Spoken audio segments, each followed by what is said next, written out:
한만호 씨의 수표는 어떻게 한명숙 전 총리 여동생에게 들어갔을까요?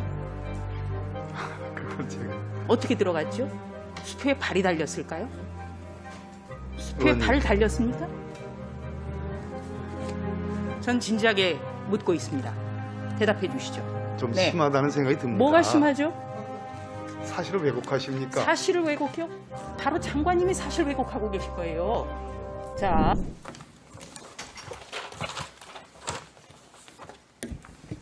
네, 발언권 얻기가 참 어렵습니다.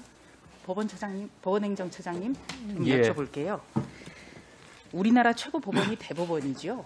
예, 네, 대법원에서 가장 중요한 판단하는 기구가 법원. 그러니까 네? 대법원에서도 가장 중요한 판단을 하기 위해서 가동하는 기구가 전원합의체입니다. 전원합의체죠. 네? 네. 전원합의체는 주로 어떤 사건에 열린지요?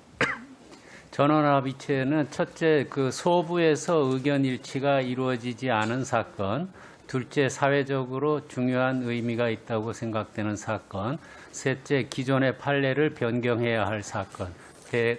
그렇습니다. 네. 그렇다면은 여당의 대선 후보 경선에도 출마를 했었고 또 국무총리도 지낸 분 같은 경우에 이런 분이 정치자금 수수건으로 기소가 된 사건, 이거는 굉장히 중요하겠네요. 그래서 전원합의체가 열렸겠지요? 제가 하는 한 그렇지는 않습니다. 그 인물의 중요성에 따라서 전원합의체로 간다는 것은 저희로서는 생각하고 있지 않습니다. 아마 그 사건은 견해 대립이 있어서 전원합의체로 갔고 실제로도 그런 견해가 판결문에 표명이 된 것으로 알고 있습니다. 예. 그 좀 세밀하게 들어가면요. 한 전 총리가 경선 비용 명목으로 대선 후보 경선 비용 명목으로 받았다는 돈의 액수가 9억 원이고요. 이 중에서 3억 원에 대해서는 대법원 전원 합의체 13분 전원이 유죄라고 판단을 했네요. 네. 그렇다면은 이거는 유죄겠네요. 유죄로 판단을 해야겠죠? 그 판단을 해야 된다 안 된다를 떠나서 그 사건은 이미 확정 판결입니다. 네. 그러면 확정 판결 같은 경우에는 재심 신청을 누가 해야 되지요? 예, 재심은 기본적으로 피고인의 이익을 위한 이익 재심만이 허용되기 때문에 예. 당사자가 하는 것이 원칙이고 당사자가 사망한 경우에 예외적으로 유족이 할 수도 있습니다. 예, 당사자가 하는 것이 원칙이라고 말씀하셨죠? 예. 제가 이렇게 쉬운 것을 말씀드리는 것, 질의한 것은요. 이 부분에 대해서 인정을 안 하는 분이 너무나 많기 때문에 우리 법원행정처의 처장님께 이런 쉬운 질문을 드린 겁니다. 좀 양해를 해주시고요. 예. 박범계 장관님. 예. 네.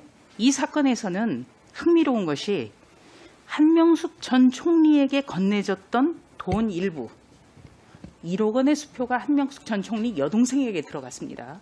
그렇죠? 예. 네. 인정하시죠? 네.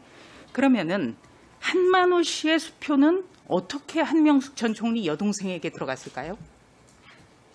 그건 제가 어떻게 들어갔죠? 수표에 발이 달렸을까요? 수표에 의원님. 발 달렸습니까? 전 진지하게 묻고 있습니다. 대답해 주시죠. 그걸 제가 어떻게 설명을 할 수 있겠습니까? 소상히 그렇죠. 그렇게 설명이 그 안 정도로 되죠. 알고 있지는 않고요. 네. 한 전 총리를 통해서 갔기 때문에 그렇죠? 들어갔겠죠? 수표에 발 달리지 않고서는 한만호 씨의 수표가 한 전 총리 여동생에게 들어갔을 가능성 저는 없다고 보는데 어떻게 보십니까? 동의하십니까? 법원 행정처장님께서도 말씀하셨듯이 확정 판결로 나와 있는 사실들입니다. 네. 그래서 이렇게 의원님께서 질문의 취지와 의도는 알겠는데요. 네.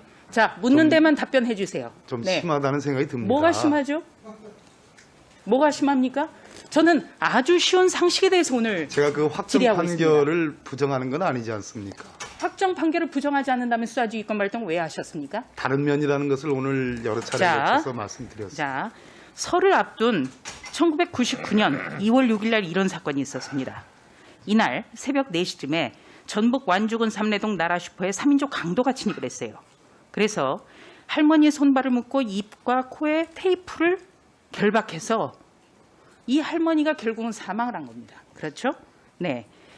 이 굉장히 3인조 나라 슈퍼 살인 사건. 네. 이때 진범이 따로 있었는데 경찰도 놓치고 검찰도 놓치고 법원도 오판을 했어요. 그리고 그 1심 판결을 내렸던 판사분이 사과까지 했습니다. 바로 이런 사건에 대해서 재심 요청이 받아들여지고 무죄가 선고됐죠. 처장님, 예. 자, 이런 사건 아주 억울한 사람이 옥에 갇혀서 17년 후에서야 진실을 되찾은 겁니다. 이런 사건 1999년에 일어나지 않았어야 될 사건입니다. 그렇죠? 예. 네. 한명숙 전 총리 사건이 바로 이런 나라 슈퍼 사건과 비슷하다고 보십니까? 의견을 대답을 말씀드리기는 어렵습니다. 모든 네. 사건은 다 나름대로 중요하다고 그렇게 저는 믿고 있습니다. 네. 그렇다면 처장님께 다시 한번 여쭤볼까요? 한만호 씨가 가지고 있던 수표가 한명숙 전 총리 동생에게 들어갔습니다. 어떻게 들어갔을까요? 저는 그 사건 내막에 대해서는 전혀 알고 있지 못합니다. 네. 처장님이 아마 곤혹스러우실 것입니다. 왜냐하면 대법원 전원 합의체가 판단한 사건에 대해서도 불복을 하는 거예요. 인정하지 않고. 수표가 팔달렸다고 주장하는 분이 법무부 장관이에요. 그렇지 않습니다, 의원님. 그렇지 않으면 왜 그러면은 왜 그렇게 네. 사실을 왜곡하십니까? 사실을 왜곡해요? 바로 장관님이 사실 왜곡하고 계신 거예요. 자, 신동원 의원님 가만히 계시고요. 그리고 네, 적당히 하세요. 대마도 뷰 같은 거 하지 마시고 적당히 하세요. 네, 적당히 하시고. 자, 지금 대마도 뷰 얼마든지 얘기할 수 있습니다. 자, 장관님 하나 더 여쭤볼게요. 절차적 정의 굉장히 중요합니다. 그렇죠? 네. 절차적 정의가 지켜지지 않은 사건, 이거 굉장히 문제가 많은 거예요. 네. 6,000쪽짜리 서류 들고 계신 거, 보고 계신 거 좋아요.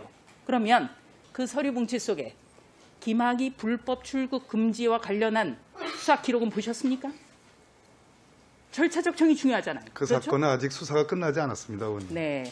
관심을 가져야죠. 관심 갖고 있습니다. 네. 그러면 불법적인 출국 금지, 절차적 정당성을 담보받지 못한 수사 문제 있죠. 그렇죠.